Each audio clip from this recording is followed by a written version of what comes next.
Hey guys, in today's video I will show you how to open and close a Polaroid SX70 camera.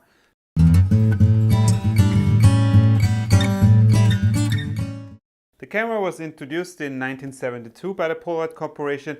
It was the first camera that uses integral film, which is the iconic Polaroid film with the white border and the square picture.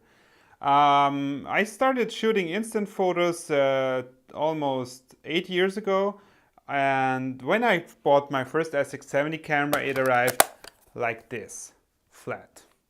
So now I have the camera and you would like to know how to open it. And it looks a little bit, I didn't want to break it, and I guess you guys also don't want to break your SX70 camera.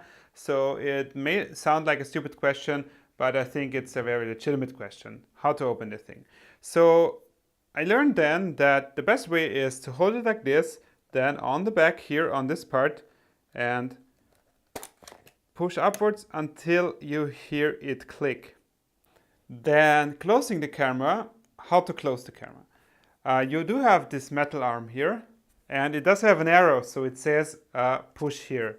So you have some place for your fingers here, where you push, and then the camera closes.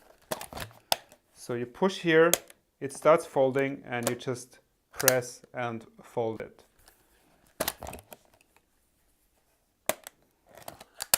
Like this. This is one of my first videos about the SX70. I think I'm gonna do some more about the camera, and if you have any questions or any videos you would like to see about this camera or anything else Polaroid related, let me know in the comments.